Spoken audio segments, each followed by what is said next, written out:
response video to a video Extra Credits just put out recently about the history of paper money. And basically it's a pro-paper money piece, and I've got several problems with this video. Just want to preface this a little bit. It seems like a bit of propaganda, to be perfectly honest, promoting fiat and electronic currencies at a time when those currencies have never been under greater strain, at least in modern history, like say since the 70s. Of course, many fiat currencies have gone completely bankrupt before, end up being worthless. Even in the history of the United States, we had a couple of currencies that we issued during the Revolutionary War and the Civil War that either took a long time to pay off or ended up being worthless. But let's get into the video, and I'll sort of go pause line by line here when I see something and respond to it. How did humanity come to accept rectangular pieces of pulped trees as something to spend 8 to 10 hours a day working for?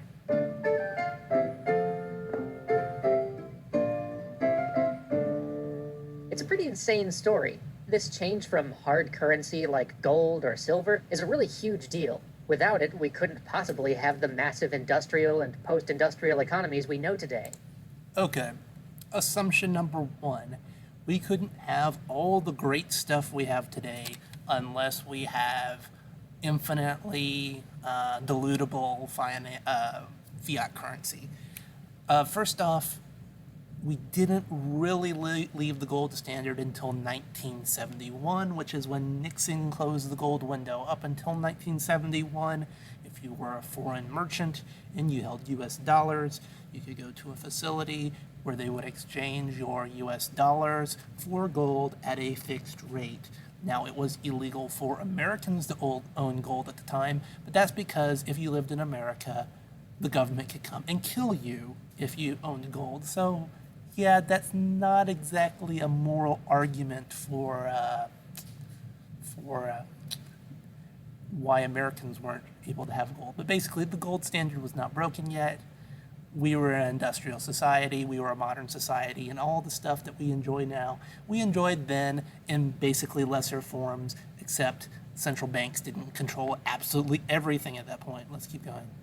This change revolutionized how we do business and forever altered how governments were financed. Learning about this massive sea change in how we, as a species, thought about money can help us reflect on our current historical shift from seeing paper as money to seeing bits.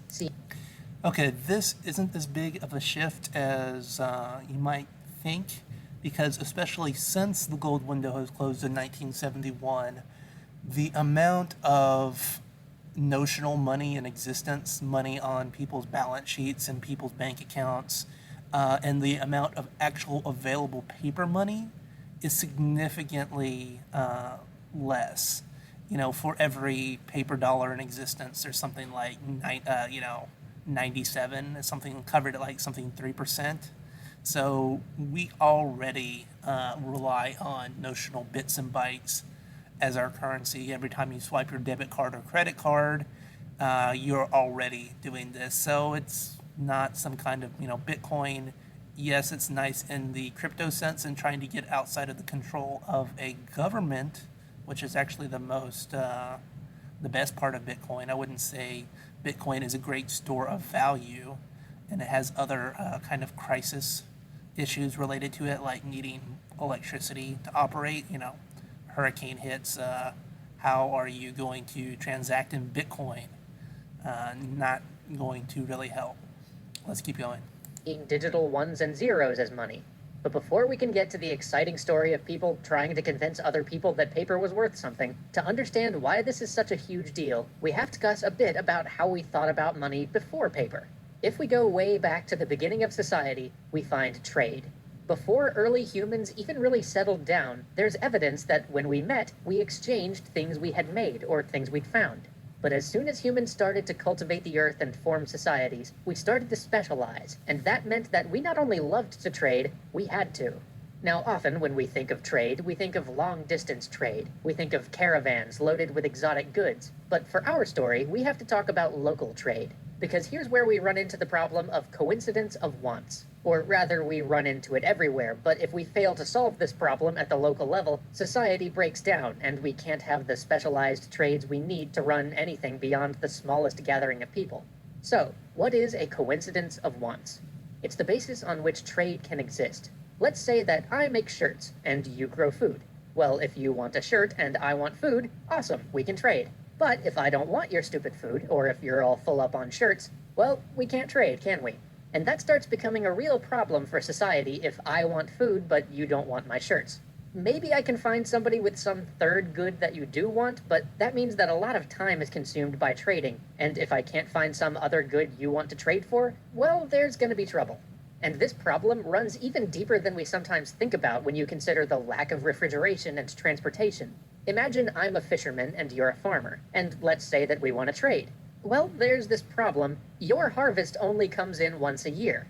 I can't trade you for a harvest you don't have yet, and all of those extra fish I caught today are going to be pretty rotten by the time your harvest comes in.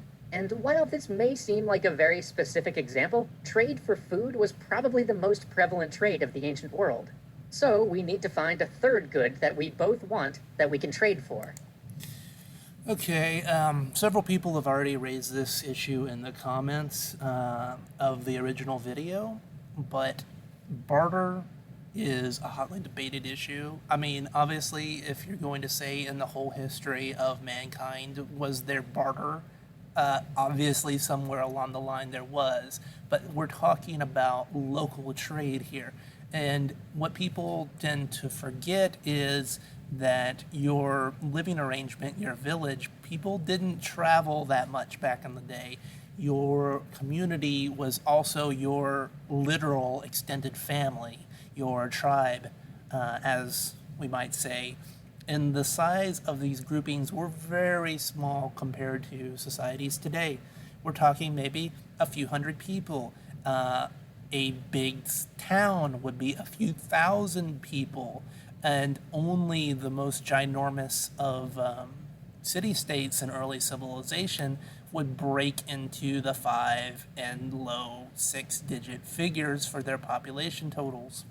And those typically did have some kind of other method of trade going on. And the method of trade they used was primarily a debt-based system. And the way they kept track of this, especially on the low level, was natural credit. And natural credit is where the community is so small, you just keep track of who owes who what. And so Mr. Badass Hunter, who spends the better part of a decade providing the tribe as a whole with meat, covering other people when their hunts go bad, helping people out in the winter if they just run low. When Mr. Hunter trips and sprains his ankle and is laid up for 2 months and can't go hunting, the tribe is going to basically bail him out because they know that they owe him. And especially back in the day when it was difficult to preserve food, it was a obligation of your own flesh and blood. Everybody in the tribe is probably your second or third cousin, was a lot more valuable than other stuff because, human labor was the primary productive resource. It's not like today where it's oil or machinery or something else that's more important.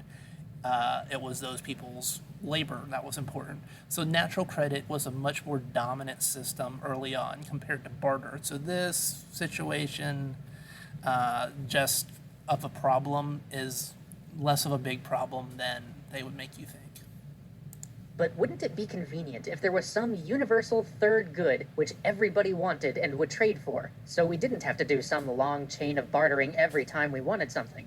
Enter money. Oh, and this is what happened when systems got too big for everybody to keep track of. If you were in the big city, you would trade for some kind of money, or we would have to have recordings of the debt instrument, because basically once you can't keep track of everybody or can't keep track of everybody that's important, you need something else of value to stand in for debt, which is just a promise. And the more promises there are, the higher the chance there is that somebody is going to break that promise, especially when they're not your family member and they're not living right next door to you and they're the other side of a bustling city and you can't tell them apart from anybody else.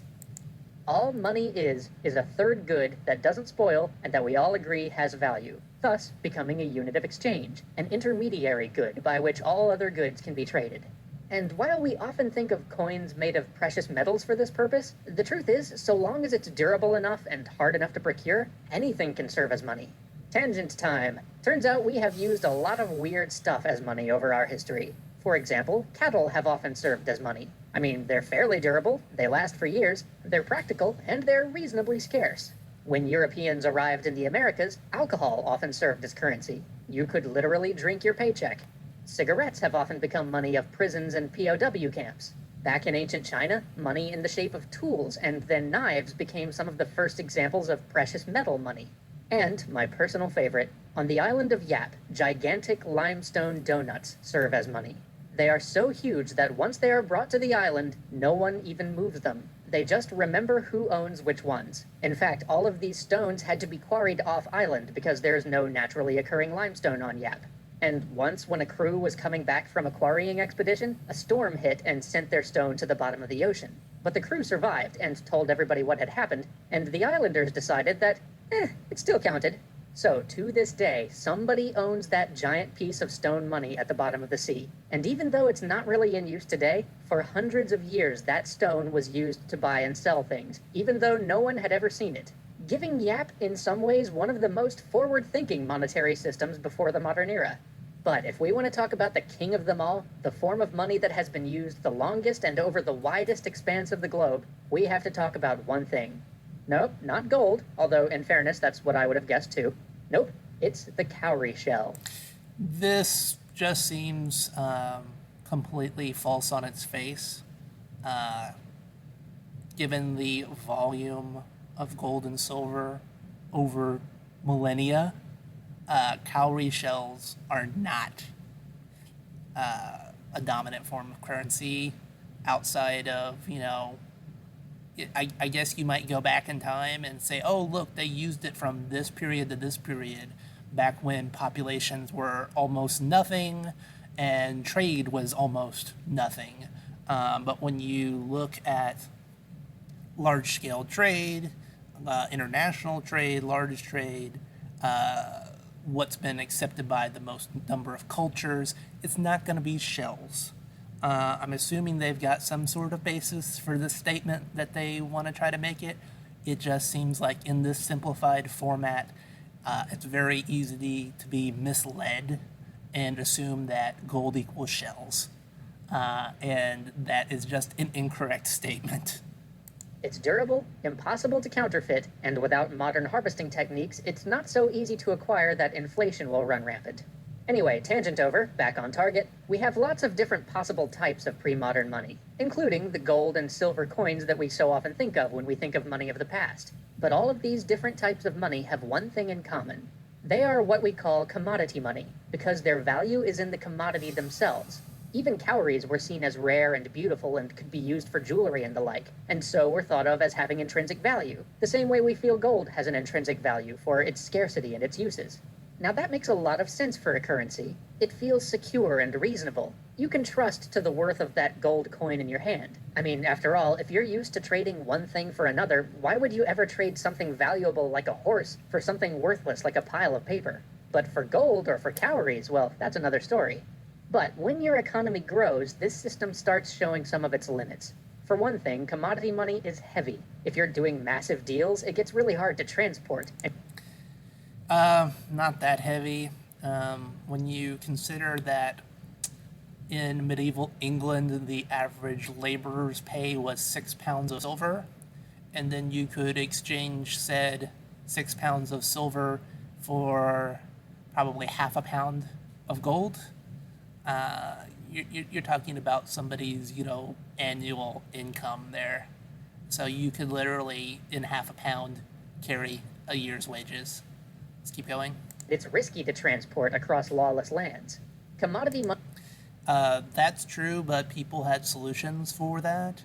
Like, say you were trading grain from Egypt for something in Italy.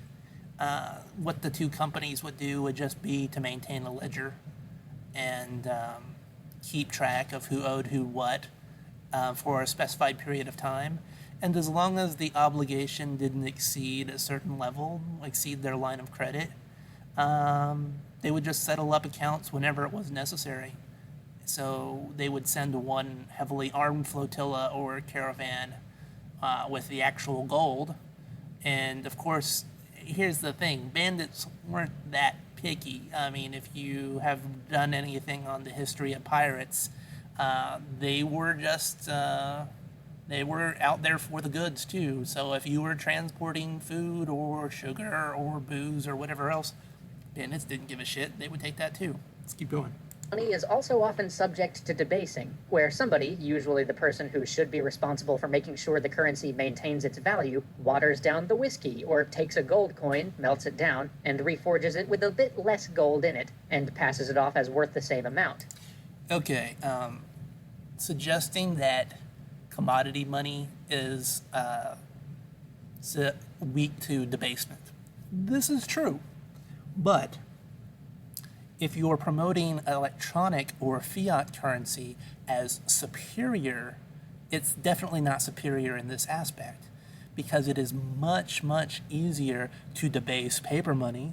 All you need is a printing press and you cook up more money, which has no backing, and then you're debasing the currency. This guy has to get his hands on all the coins first.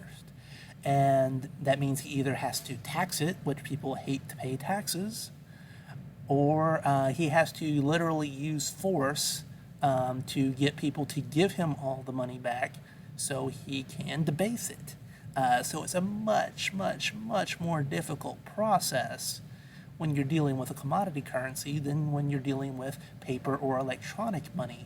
When you're dealing with either of those formats, it's simple as firing up the printing press or a few keystrokes of the computer, and you have stolen other people's purchasing power. You have made their money less valuable just by one-sided control. There's no physical constraint. Say, in this case, before Mr. Government Man here is able to get a hold of my gold coins, I might be able to go to another jurisdiction and say, hey brother, I need you to trade me a bunch of other goods that are valuable for my gold because this jerkface is about to debase my currency. So you had options, whereas with paper currency or electronic currency, you just sort of get screwed. But more than anything, when you get to gigantic economies, the very scarcity that makes commodity money seem to have value becomes your enemy. Like, let's take gold and silver. What happens when your economy grows to the point where you just can't get enough of it? We actually saw the effects of this in our episode on the Opium Wars, where so much English silver was ending up in China in exchange for tea, it was actually causing inflation and hampering basic economic transactions at home. This is sort of a misnomer. There's always enough gold and silver. The price just simply responds to supply and demand. So if the price of tea would go up in England, well, the English could drink less tea. Or they could mine more gold. Because if gold was getting more valuable, that would turn gold mining operations that weren't profitable before into profitable gold mining operations because the price was so high in this sort of kind of situation. So this is a self-correcting phenomenon with basic supply and demand laws. So making it seem like it's a system-breaking event, it's not any more system-breaking than any other basic supply and demand scenario. Actually, the danger of easy debasement by this is really about government having power to spend infinite money, as we'll see as we keep going forward here. And this really comes into effect when we get to more modern government finance and the financing of war. Here it is, war. Okay, first off, very few wars are true good and evil. conflicts. Very few of them are, oh, we have to stop Hitler because he's murdering Jews or anything along those lines. Most wars are pointless wars of imperial aggression where a selective few will benefit while the many suffer through the actual fighting and dying, or the actual enslavement or subjugation that comes about because of the war. So basically, most wars are bad.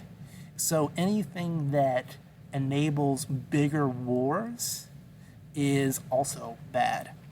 And let's assume you have one of these big life or death, everything is on the line kind of wars. You should be able to get the buy-in of your populace in that kind of a situation. They should be buying war bonds. They should be working overtime for promises of future payments. That's what basically buying bonds is you're not getting it what you want now, but you're going to get what you want later, plus a little bit more in form of the interest. If it's one of those big life and death struggles, your population, it should be an easy sell to your population to support the war. The idea that your government needs to have a fiat currency so it can more easily wage wars that people don't support, well, that's just sort of ridiculous. That's not a benefit of fiat money. That's a negative, that it lets governments go fight wars willy-nilly all over the place without the buy-in of their populace, because they can just fire up the printing press and steal money from people by stealing their purchasing power and diluting the currency. Let's keep going. What happens to a nation when it has to make a sudden drastic uptick in its spending but can't get enough specie to cover its cost, even from those who are willing to lend? As I am sure we will see in future Extra History episodes, it plays havoc with an economy, and even the ability to prosecute a war. And the reverse of this is true as well. Currencies based on scarcity are often subject to changes in the scarcity of the commodity on which they're based, which can be trouble when somebody finds a lot more of your currency commodity. When Spain started to import massive amounts of silver and gold from the Americas, all the precious metal-based currency in Europe started to suffer from inflation. After all those gold coins weren't worth nearly as much since somebody had just dumped a huge new pile of gold on European shores. This is true, but the discovery of, well, 2 freaking continents is pretty much the only time in history where large amounts of precious metals in an easily obtainable form were discovered and caused some inflation. Compare this to, say, about 700 paper currencies that have existed throughout history. About 550 of them are now worth nothing, absolutely zero, whereas gold and silver are still valued today. So again, if the comparison here is between gold and silver or other commodity currencies versus paper currency, again, the track record for paper currencies is much worse than the track record for commodity currencies. And as a government or even a financial sector, when someone digging up a new pile of minerals means that you can't control your own fiscal policy, that's bad news. Okay, there it is. It's about control. If your population buys into whatever you're trying to do, if they like your policy, you're not going to have a problem because they're going to get behind you and loan you whatever you need or provide their service in agreement for future payment. But if your policy isn't that popular, if your policy is bad, stupid, not such a good idea, only benefits a few people and doesn't benefit everybody or most of the people, then they're not going to support your policy. So the word control there, latch onto that word, because it's about control. It's not about, being able to do something or being unable to do something when it's the right thing to do. It's being able to do something when it's the wrong thing to do. That's what government control here is in this case. But those disadvantages are only easy to see if you're a head of state or working on the largest scale transactions. Yeah, those pesky peasants won't give up their currency so I can fight my narrow war of aggression so I can get richer. If you're just some average person in the streets, when some well to do says that they want to take your grain in exchange for this nice slip of. Is that paper? Well, you would be forgiven for thinking that you smell a rat. Join us next time as we finally delve into the origins of paper money and start to address this problem of people fearing to give up their outdated gold. And there it is, basically the propaganda. If you don't trust the government, if you are like most of the people that are young today and you don't believe Social Security will be there in its current form to support you, if you don't believe in keeping all of your assets in bonds that have negative interest rates which promise to pay you less in the future than they'll ever than the money you give them, then you are an evil person who is the equivalent of a dragon hiding in a cave hoarding your gold. This, on its face, looks like government propaganda. It looks really bad. It looks like you're saying, hey, you are the bad guy if you insist on commodity currency, insist on real things for your effort instead of promises that are just being broken every single day. Inflation is stealing your purchasing power if you hold paper money. Bail-ins, if you haven't heard of bail-ins, when your bank goes bad, they don't bail out the bank anymore. They bail in the bank. They take your money to make the bank better. These promises can be broken at any time. And there's nothing fundamentally different about the human species morally today than there was 5,000 years ago or 10,000 years ago. So when you take these people that have this tremendous power, this tremendous incentive to break the rules, to break the promises, to put their hand in the piggy bank anytime they want to just because they can, and then distribute that money to a handful of people, basically producing the crony capitalism that we have today, that's a much bigger problem than any of the problems we are surrounding gold and silver. This dragon guy here on his pile of gold is not the problem. The problem is governments that are making the paper and electronic currencies bad investments through their actions, through their own actions. So unless you sit around and are uncritical of those governments and their actions and their choices and don't look at their track records with clear eyes and say, you know what? Governments with fiat money don't really have a good track record. People who are going to collect their pensions from Detroit, they didn't exactly get those promises fulfilled, didn't they? Maybe if they had some gold and silver buried in the backyard instead of those promises, they'd be better off today than they otherwise would be, right? So I have to wonder what the motivation or the sources for this particular series is. Who is the intellectual force funding or providing the drive behind this? Because it seems really outdated or really biased. And it seems like very bad timing, too, because I think we're going to see a change in the monetary system in very short order. The petrodollar, which is an oil-backed currency, which they've admitted themselves in the chat, that is the real currency that we have today. It's not unbacked, it's backed by oil, although that system is breaking down because we can't increase the oil production at the rate of the supply of money. It's not increasing at that same rate.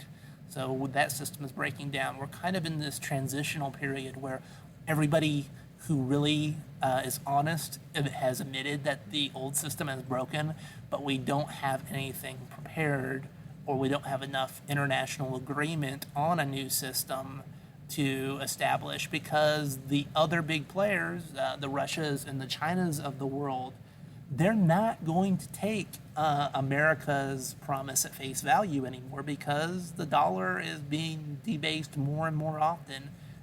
We're funding more and more of our debt through money printing, through quantitative easing. The Federal Reserve just prints up the money with absolutely no backing behind it, and we spend it on stuff, which is just horrible for the economy long term.